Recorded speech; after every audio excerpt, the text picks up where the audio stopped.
Welcome to Digital Asset News to get top Okay. stories in cryptocurrency digital assets and break it down to bite-sized pieces. Today, another episode of Trade the Chain. So we got Weston Nelson, Head of Business Development over at TTC. Welcome, Weston. Also got CJ from Market Rebellion, head of, or part of the head of technical analysis. He is our TA guy. And I'm just here, comedy relief apparently. So all it all works out is like this. We're going to find, through sentiment analysis, a top pick. That's going to be Weston's department. Once Weston picks it, it goes over to CJ, and he says if the TAs are good or not. Then I take a look at fundamental analysis, but we'll see how that all goes. So let's get this going, see if we can get out of here in under 10 minutes. Weston, what do you got? Sweet. Thanks, Rob. You can see my screen? I can see it. Trade the Chain? Okay, perfect. So this, again, Trade the Chain is the dashboard for sentiment analytics and essentially tracking kind of the pulse of the markets before other people. And right now, we're in a very unusual market situation, but I would be picking Bitcoin. Okay, tell us why. So, couple of reasons. Well, Tesla, obviously, Okay. bought in. There's rumblings of other major corporations also following suit. And then we have an increased trading volume of the most traded asset pretty significantly. Holy smokes. So how much is that? Plus 15, plus 16%? Okay. You see, yeah, so this is kind of a different one than normal, where, I'd be looking at, the 1 hour projected range or something like that. To me, I'm kind of throwing that out the window here. So that's why, you have to have a little more of a filter too, looking at it a macro perspective. But, we're only up 6% over the last 24 hours. So if we get another big push, this could easily hit 50, bust through the 50 resistance. Gotcha. So just so everybody knows, let me take back control real quick. Let me share my screen. The things that we have looked at in the past are not big projects like that. Usually what we look at, we use sentiment analysis just to take a look at what's really going on. We've made picks here of Maker, Reserve RT, Synthetics, Loopring, and Orchid, not things that are like really high up. It's just that today, that is just what it falls into.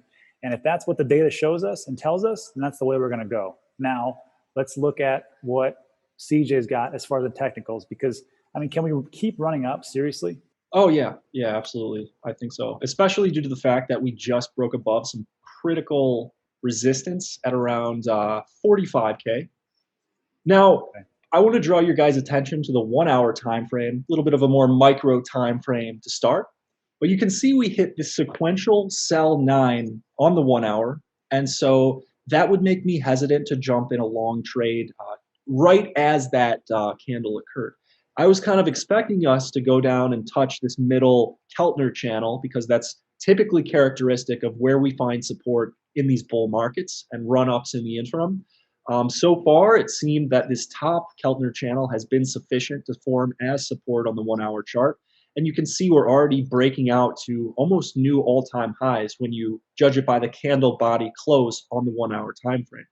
So this is already hitting a breakout level for me, but just to be safe, I'd put it at the top of this TD sequential 9, the setup trend line right there, which equates to a price of 48,300 roughly. So I would wait for that as a trigger entry.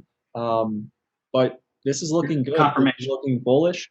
And then just something that I want to talk about, and I often talk about this a lot on Trade the Chain, is just a more weekly perspective of Bitcoin. And my thesis essentially has been, if we can remain and close this week above 45K, and that is the 3 days and 4 hours remaining, if we can close above 45K in that amount of time, I think it is very, very likely that we can see the next Fibonacci resistance level at approximately 62K in the next 2 or 3 weeks. I think that's very doable. That would be approximately a 28% increase from our current point. But, I want to see us hit that breakout level for the entry trigger first before we do that. So looking good. I agree with Weston, and this is something You like the charts? Okay. Yeah. So just to make sure, because that's probably gonna be the thumbnail. If we can stay above 45K till the end of this week, then we can maybe hit 62K within the next 2 weeks. Yeah, 2 or 3, conservatively. But that's the key metric that I've been watching and talking about excessively. Do me a favor. And there's the unexpected bombshell that could be dropped at any point. Which is, what do you think it is, Weston? What have we heard? I mean, like a Tesla, coming Tesla. out of nowhere. Oh, another Tesla? Another Tesla. Yeah, not another Tesla, but another, company saying, hey, we have purchased $1 billion of Bitcoin. You know what? Very possible. Yeah, there's 2 things. In today's video, there was a video I watched from Meet Kevin, and he talked about the tax implications. Meet Kevin. And he was talking about Bitcoin and why they did these things. And there was specific language because they're a corporation. And really what it came down to, I'll boil the whole 20-minute video down in like a couple sentences.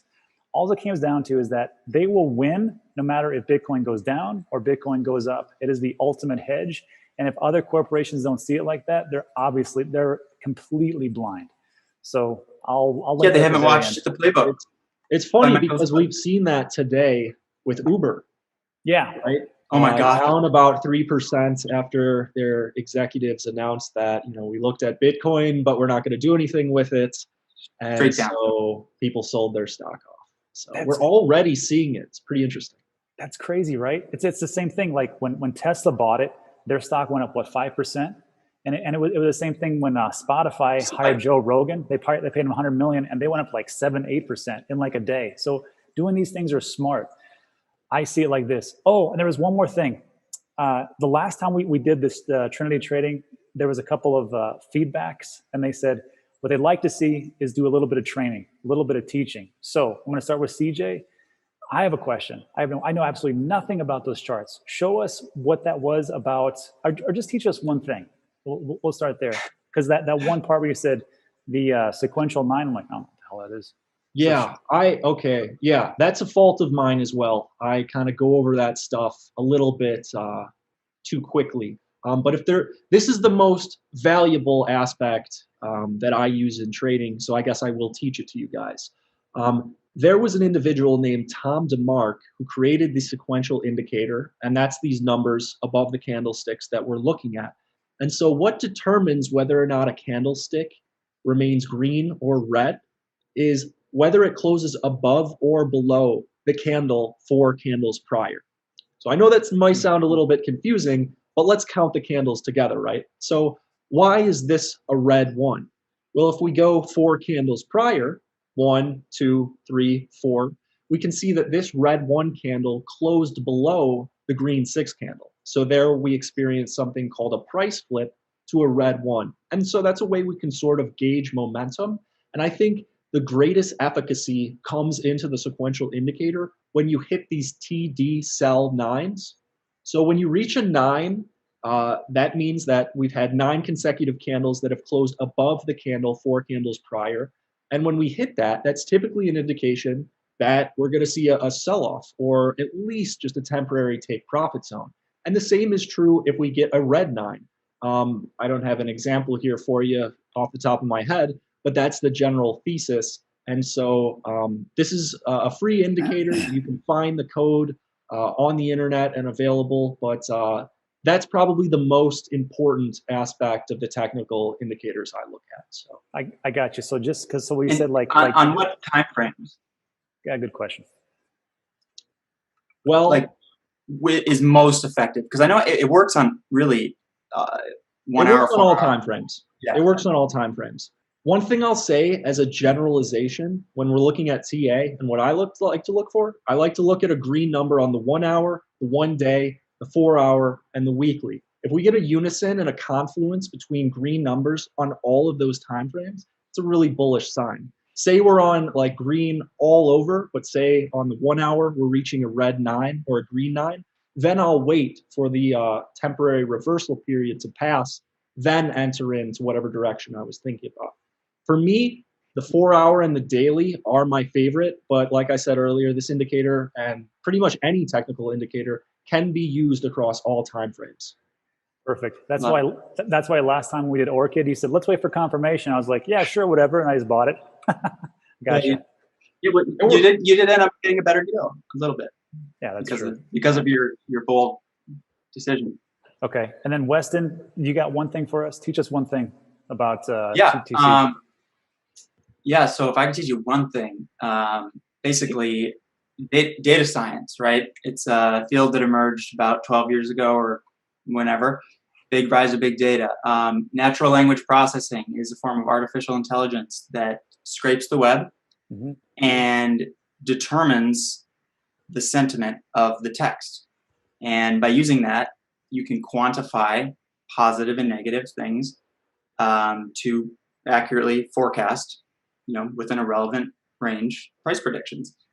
It's an incredible new tactic for using or evaluating potential investments or trades for a new asset class. So that's exactly what we're doing when we have these ranges. It's like, where do these come from? It's coming from the AI scraping the web and just spitting out data. So, okay.